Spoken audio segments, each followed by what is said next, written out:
Anxiety, keep on trying me. I feel it quietly. Green Day once said to wake them up when September ends. And I don't blame them, because when September ends, October starts. And you know what that means? Halloween is right around the corner. Halloween is one of, if not my favourite time of year. It's the time of year where we celebrate fear and all that is scary to us, and we get treats for it. And if you're one of those people who go out and say, oh, but Halloween was only created by sweet corporations to sell more candy and promote Satanism, shut the fuck up! Halloween is just fun, okay? Kids and adults get to go out partying or trick-or-treating, dressing up as their favourite monsters, characters or celebrities, and nobody complains. And if you're not doing that, you're sitting at home watching scary movies. And if you're not doing that, seriously, what the fuck are you doing? Come on, man, have some fun. Horror movies are one of the best forms of entertainment of our day and age. Granted though, when I was younger, I would shit my pants if I flipped through the TV and I came across a horror movie by accident. Whether it was the gruesome kills or the jump scares, I would always be a giant kiddie. But after I had the chance to go to the Halloween Horror Nights in Universal in Orlando last month, it reignited my interests in horror movies. But then when I look back at some of these movies, I see the characters die in some of the dumbest of ways. And then it just makes me say, why?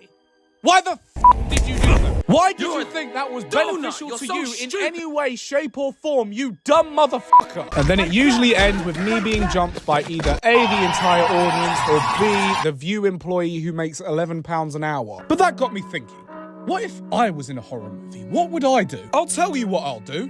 I'll do the complete opposite of what these dumb motherfuckers do. Jesus Christ, I have a potty mouth today. There's going to be a lot of bleeps when I'm editing this. And that's what today's subject is going to be about. How to survive a horror movie. In this video, I'm going to be listing all the do's and don'ts of basic horror movie survival 101. Now let's dive into the rules of how to survive a horror movie. Now the first thing I've got to say isn't necessarily a rule, but I have to put this up as a notice, but the black guy dies first. You what? Look, I know that sounds bad. Look, I know it sounds bad, but just can I please explain? Hang him! Hang him now! Right, listen! Before you dislike, report, spam hate comments towards me, and start hashtag cancel, it's your boy, let me explain. I know it sounds bad me saying that, but the sad truth is that's the case for almost every horror movie out there. I didn't make the rules, okay? The truth is, Hollywood is just incredibly racist. Now let's talk about your protagonists. It usually consists of high school / college kids around the ages of 18 to 25. And as a young, sexy 21-year-old, I unfortunately fit this demographic. But collectively, these guys are fucking stupid as shit. These people are so dumb, they all collectively share the IQ of a koala bear. And them cunts literally have smooth brains. Which leads me on to my first rule. Don't be dumb. Rocky, if you're watching this, drop the album. Stop making excuses. Use your common sense. If you want to get together with your friends to visit the murder shack in the middle of the woods at night, either don't go or find somewhere else. If you hear an unsettling or mysterious noise coming from afar, then don't go towards it. If there's a weirdo going around your neighborhood killing people, don't throw a party that will lure everyone together. Rule number 2.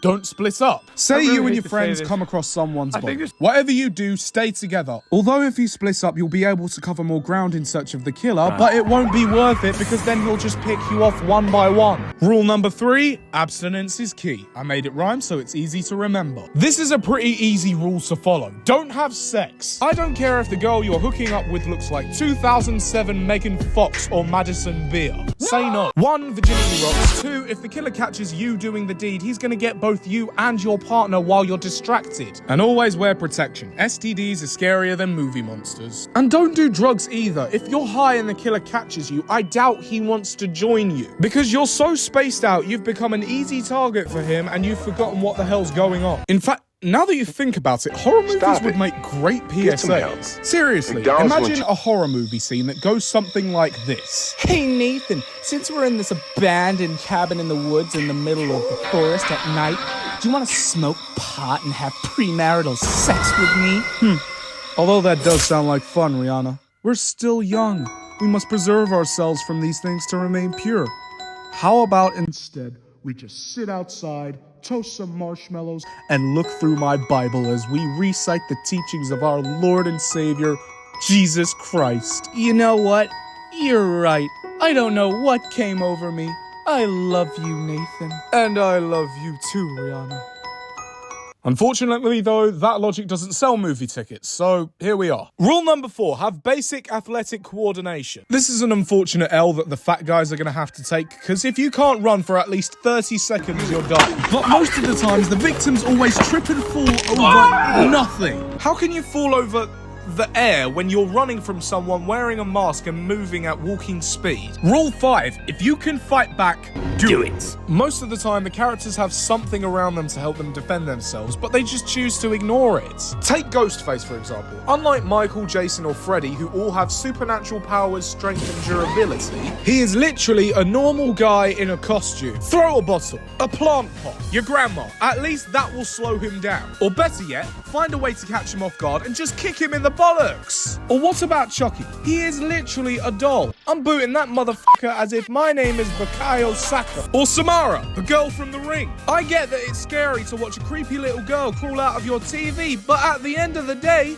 she's still a little girl. Send that bitch to the stratosphere. And no matter what, make sure the job is done. Rule 6, either have your phone off or on silent. Your phone always goes off at the worst possible times, whether that's at a job interview, your classes, or at the movies. So why have it on when you're hiding from a serial killer? Turn it off. Rule 7, don't buy anything from a sketchy vendor. You know those shops that appear out of nowhere and they sell weird items and they disappear the very next day? Yeah, don't get anything from them. Because there is a very high chance you will buy something from that shop that will f with you in unforeseeable ways. For instance, it could be a possessed toy, a Venus flytrap that can grow up to 200 feet, a real working voodoo doll, a plug that stays permanently lodged in your arm. Rule 8, don't go to New Orleans.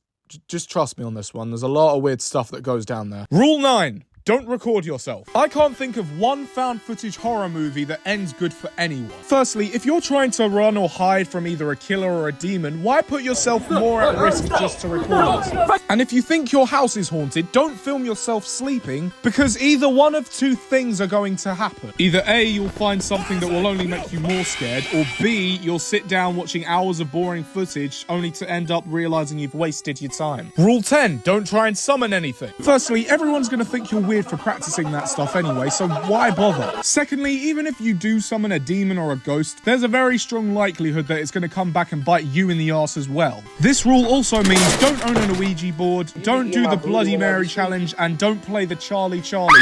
Rule 11, don't do anything to antagonize the antagonist. Whether it's desecrating something close to them, calling them names, or even trying to fight them head on and be a hero. Don't do it, because you're only going to get an even more gruesome death. Then there's the 12th and most important rule. Get out. If you pick up on any red flag you can see that will cause you discomfort, get the f*** out. For example, if you find yourself in an abandoned hospital or an asylum, you should probably get out. If you're in a foggy graveyard or a forest at night and you start hearing noises and whispers, you should probably get out. If you entered a home where the previous owners were murdered, you should get out. If you enter a dark and wet room with only one light bulb hanging from the ceiling, get out. If you enter a room and there's white chalk of a person on the floor, get out. If you enter a room and there's a star pentagram on the floor with candles around it, get out. If you enter a room with dolls everywhere, get out. If you enter a room with writing on the wall, if there's police tape around a site, if there's a sign that says warning, if there's a sign that says beware, if there's a sign that says caution, if there is a sign that literally says get out, do it! And find somewhere better to go. Like a waffle house. Can I please? Anyway, that's it for today's video. I hope you enjoyed watching this Halloween-themed video. If you have any rules of your own that you'd like to bring out, feel free to leave them in the comments. I'm also probably not going to be uploading anything until around Christmas time because I've got all my uni stuff to catch up on. But until then, as always, stay fresh. If you enjoy this video and you want some more content like this, please like, subscribe, and share with your friends and family. Thanks for watching, and in conclusion, I'm inside your closet. Happy Halloween! 'Cause this is Thriller night, and no one's gonna save you from the beast about to strike. You know it's Thriller.